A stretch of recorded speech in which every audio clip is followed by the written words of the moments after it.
Warden, Part 2. The woman had followed Warden through the hole until he emerged from the ship. Warden pushed himself away from it towards a walkway above, and she followed, kicking the bulkhead of the old ship a little awkwardly to push herself along the same trajectory. Warden caught himself on a rail, turning to watch her approach, and took the opportunity to look at her more closely. This person is from Earth, he thought, trying to contain the rising excitement in his chest. She was born there. She walked on its surface. She felt the sun on her face. Careful, security barked in his mind. Apologies, he replied mentally. The woman caught herself on another railing, anchoring herself so that she faced him. I'm sorry, she said. You must understand that you say you're human, but your appearance is so strange to me. I understand, Warden said. I am an artificially created being. With wings and no legs, she said. Yes, I do not require legs to move myself in zero-G, which is what we experience most of the time. Legs would require more oxygen and biomass to sustain, which can be used for other purposes. Biomass, the woman said. Warden nodded at a pipe that ran down the bulkhead to his left. Undifferentiated amino acids. They can be molded and changed to form DNA strands, which in turn can be used to create life forms, fashioned to meet a specific need. I see, she said. We can also program the brains of these organisms, creating a personality and knowledge and skill sets, or implanting one. I am one of the latter. My personality is based on that of Captain. Uh-huh. Warden didn't know that term for a moment, but linguistics took it in context to mean a conditional acceptance of what he had just said. I feel I must apologize to you. For what? She asked, her eyes narrowing. The damage we did to your ship was, in a way, my fault. It's nothing compared to the damage you plan to do to it, is it? She said. Her tone, linguistics told him, indicated rising anger.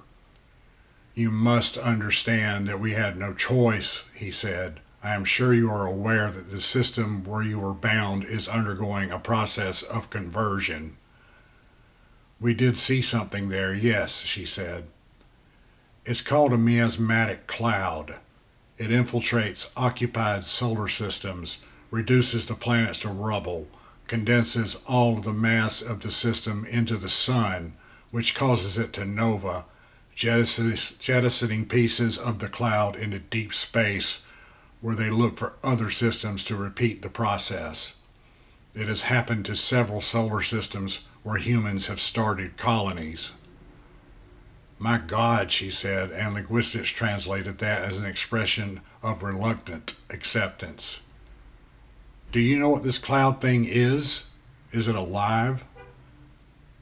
The evidence we and others have found indicates that it is some form of life that we do not understand. It is a weapon of our enemy, the Skeen. The Skeen? We're at war with an alien race? Yes. Why? With all the resources and room in the galaxy, what possible reason could we have to go to war with an alien race? This is outside of the perimeters of our mission. Apologies. She rolled her eyes. And you're going to destroy our ship. We have no choice. Why? Because you are on a trajectory to intersect this solar system. You would encounter and become assimilated by the cloud. It would take energy from your ship, from you and any others on board who are alive. We cannot allow this to happen. If this cloud is taking energy from an entire solar system, it is policy. We cannot alter it, Warden said. In his mind, he could hear the lieutenant smirking, even though, because of her injury, she was not actually there. In fact, she wasn't even conscious. You have our ship now. You can stop us from going. Are you familiar with the laws of physics, specifically inertia? He asked. When she nodded, he went on. Your ship contains considerable mass, which is continuing to follow the path you were on when we intercepted you. We can alter this, but it would take more time than we have. If we attempted to force your ship onto a different path too quickly, it would resist with considerable force, and the damage to your ship and ours would be considerable. If we had more time, we could gently change the course of your ship using ours, but it is time we do not have. We are already considerably closer to the cloud than we should be, and we are getting closer every second. At just over 6 hours, we will be close enough to where the cloud will be able to infect us. At that time, that itch had returned, grew stronger, this time much more quickly. Warden, what's wrong? The woman who had told him her name was Gabby Janison said, concern in her voice. Warden couldn't reply. The noise, the incredible burning pain in his mind, was getting too strong, overtaking his awareness. Soon it seemed to encompass the entire universe. Warden thought he might be screaming, but he couldn't tell if he was doing it aloud or just in his mind. The odd little man paused in the middle of his lecture, his eyes rolling back into his head, moaning softly. Warden, Janison said quietly, then with growing fear. Warden, what's wrong? He moaned again, head moving limply, and she turned to look back at her own ship below. The medical team was emerging from the hole, towing a stretcher, Garner unconscious on it. The medical team seemed to consist of creatures like Warden, only smaller, tiny cherubic figures around the stretcher, each with a hand hooked on it, wings beating to guide it. Fortunately, as far as she could tell, none of them seemed to be affected by whatever had caused Warden's problem. Apologies, she heard Warden gasp, and she turned to face him. He was looking at her, intelligence returning to those eyes, like he was recovering from a blow to the head.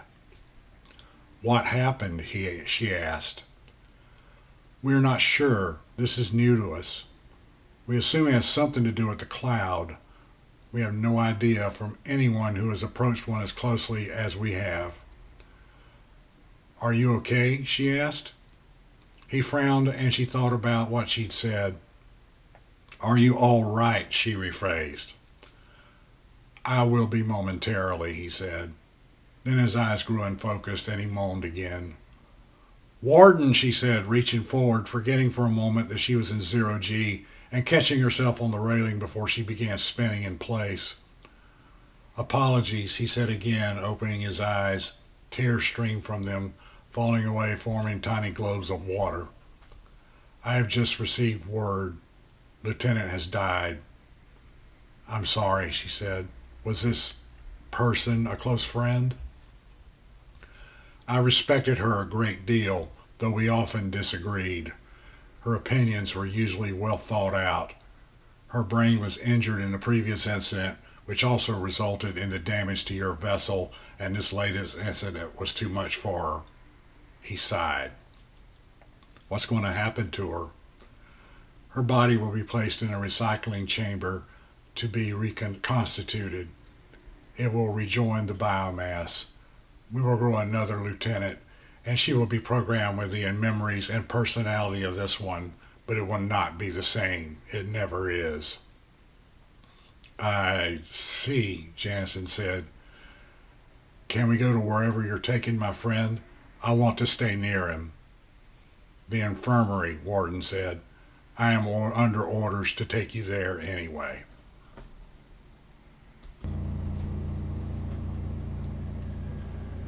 A white-clad woman with 2 arms and 2 legs was affixing sensors to Garner's torso when they reached the infirmary. Janison was comforted in an odd way that she could recognize the technology. The woman looked at Janison, eyebrows arcing, and Warden flapped over to the float next to her.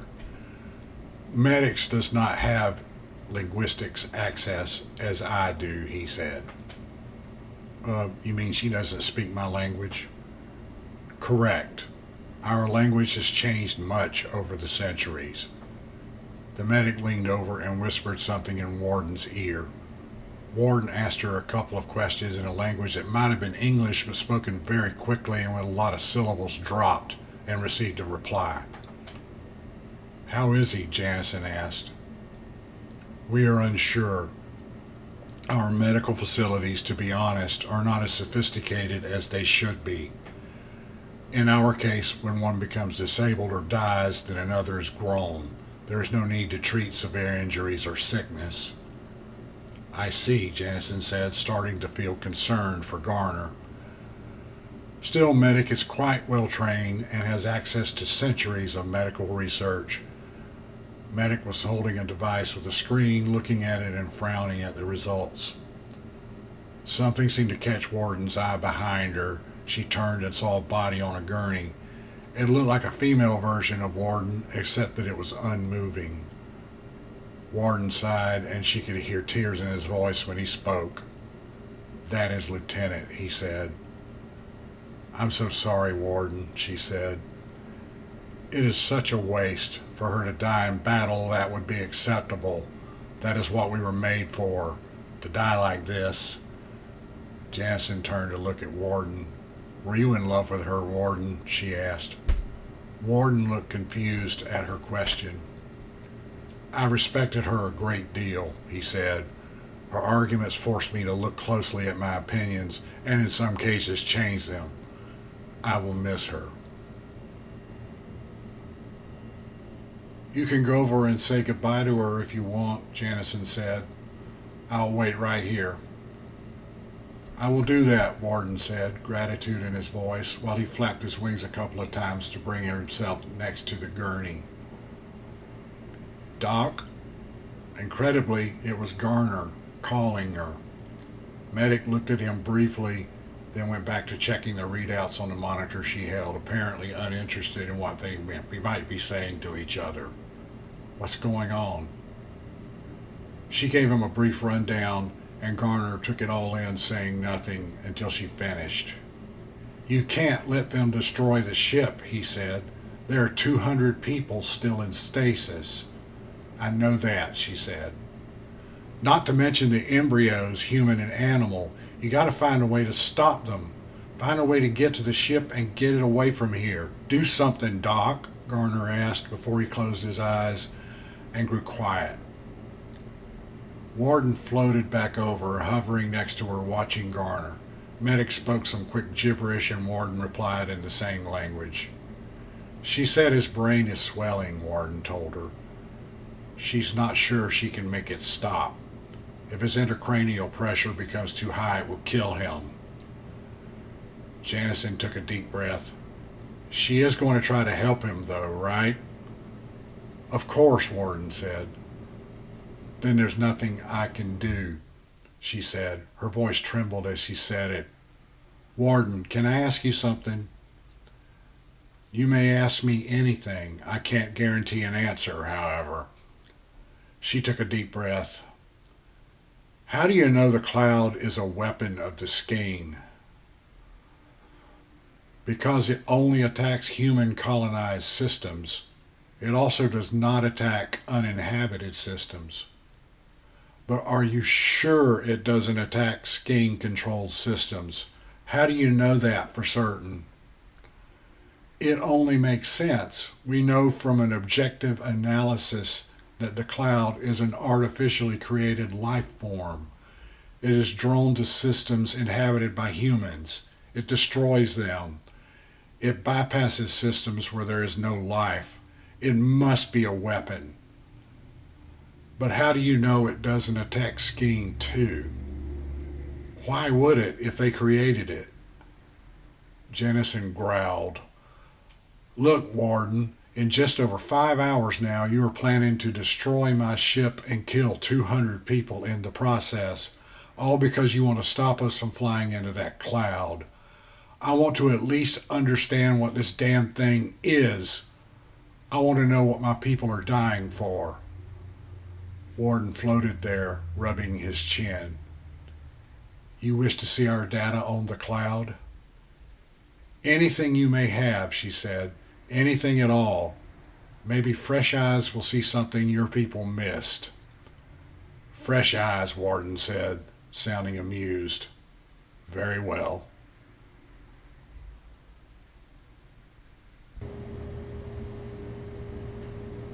Good news, security said in Warden's mind. Their ship contains a large quantity of usable biological material. Many of the stasis units that failed retained their fluid, preserving the body in a useful state. They also have many embryos and food that can be rendered down to biomass. I rejoice in our good fortune, Warden replied, and security snorted. Where do you go when you do that? Janison asked. They had found an old holographic display unit and had attached it to a terminal. A jury-rigged translator program displayed text she could usually read and images. Apologies, Warden said, and heard her grit her teeth, a sign of irritation and impatience he'd figured out. When you sit there saying nothing, it's like your mind leaves your body. I am communicating with the other senior officers on the Velusian. Mentally? Are you telepathic or something? That word, telepathic, confused him, but linguistics finally found it and gave him the meaning. Not in the sense you may mean, he said. I was designed to be able to communicate with my fellows, who are also designed to communicate with me. So you have something like a two-way radio in your brain? That is a very simplistic way of putting it, but yes. She nodded. Warden, what do the Skeen do when they attack a human-inhabited solar system? They inhabit it themselves. Their environmental needs are very similar to ours. I see, she said. She was squinting at text scrolling up the air in front of her, one hand holding onto the edge of the table, the other resting on the keyboard.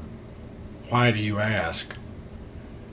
It just doesn't make any sense is all, she said. The cloud completely destroys the system, makes it uninhabitable. Why would the Skeen want that?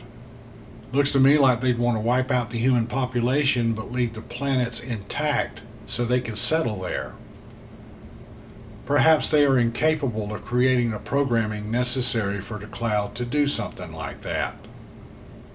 Maybe, she said, continuing to read. Warden, Captain's presence in his mind. Yes, sir, he responded, closing his eyes. We'll be taking Lieutenant to the rendering chamber momentarily. Thank you for telling me, sir. We estimate that it will take 4 hours, 15 minutes to remove the usable material from the ship. You have already started removing the biological material, Warden asked. We haven't much time and we desperately need it. I do not require your permission to give the order, Captain said. Still, I need to tell Dr. Janison and she will not be happy. Her happiness is not my concern, nor should you worry over much about it, Warden. But that captain was gone. Warden turned to face Janison and cleared his throat nervously. What's wrong? She asked, turning to look at him, her eyes growing focused again. Captain has ordered removal of all useful biological material from your ship. This includes many of the bodies of your deceased colleagues, embryonic tissues, food. You can't do that. Janison's face turned bright red. You have no right. Technically, according to our laws, we do, Warden said, but please remember that this is not something I ordered. I did not agree with it, but since our battle with the Skeen warship many years ago, we have been suffering from a lack of necessary biomass. With the supply from your ship, we will be able to replenish our crew, replacing many who were lost before. Our ship will also be able to repair some necessary organic systems. Wait a minute, she said, holding up a hand. The flush was gone from her face, and she turned back to the holographic display. What are you... Quiet, please, she said, paging through the data. stopping to read, then paging some more. Finally, she turned back to Warden. I want to talk to this captain. Why? You can address him through me. He will see and hear everything. I'm aware of that.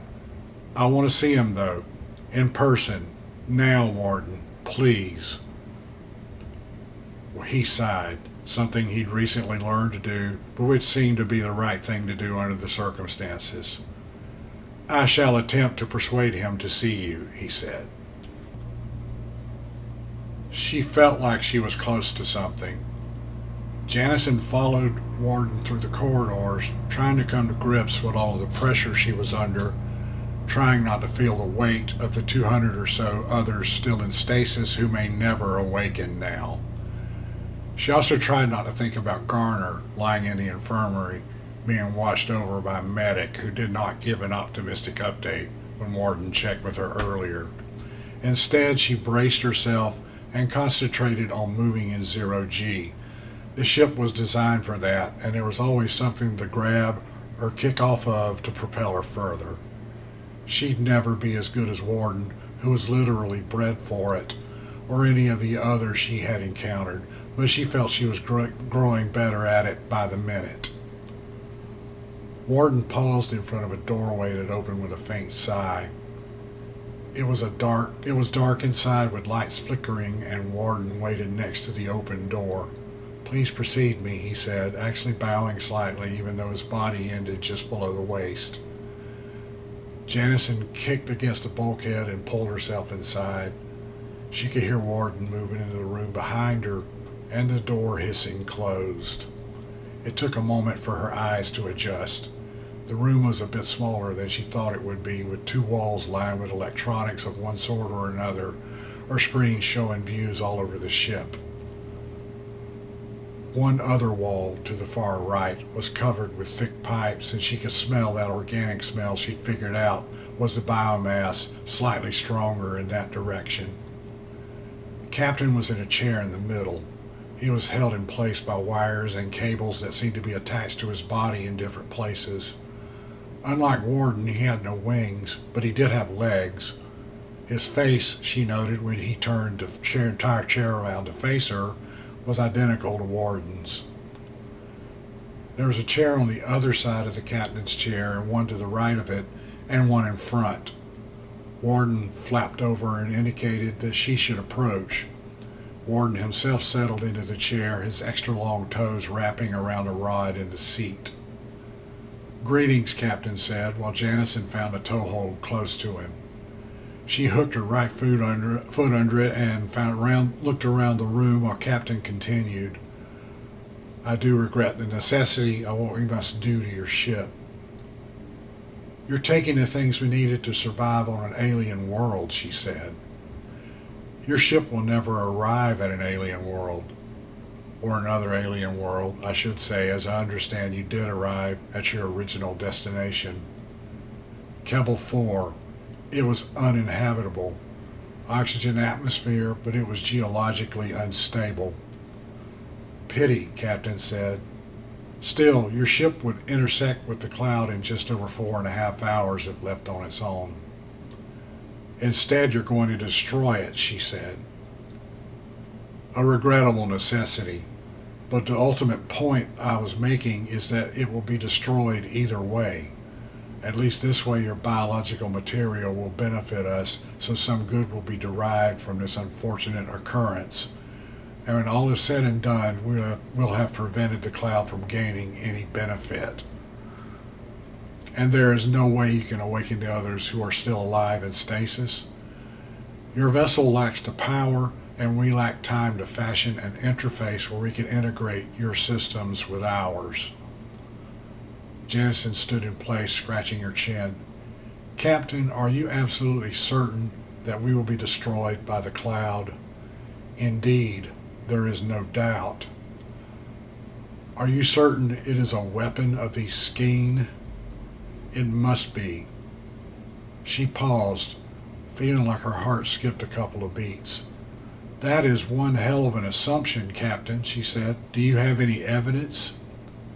We have received communications from other ships. Of course, most of these are many, many years old, in some cases thousands of years old.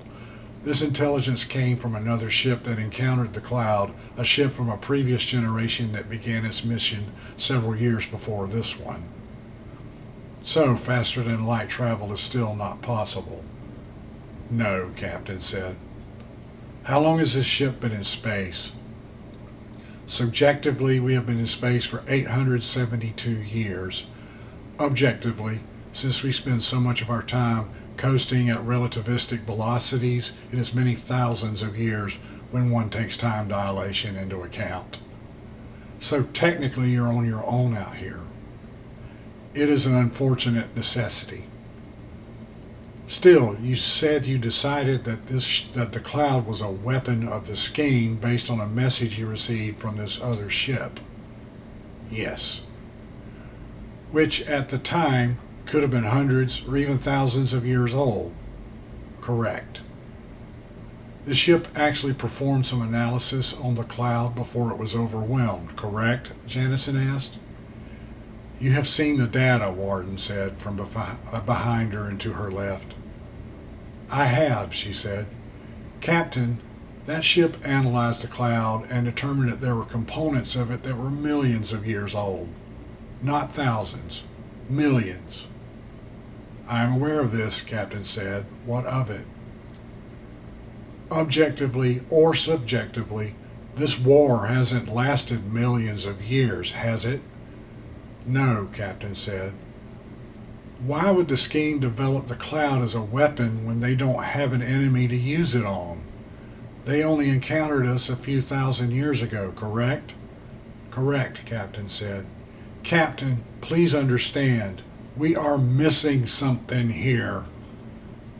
Captain looked at her. His eyes narrowed. Warden, he said, Lieutenant is about to be placed in the rendering chamber. I believe you expressed a desire to be there. Yes, thank you, sir, Warden said. Captain nodded at her. I have heard enough. We will remove whatever material we can use from your vessel and, when we are done, we will release it and perform a maneuver that will separate us from it. Then we will destroy it. Is that clear? He turned away from her, and she could almost hear the sound of his mind snapping shut. This is J. Franklin Evans. Thank you for listening to this episode of Stories That Suck. If you enjoyed the episode, don't forget to subscribe.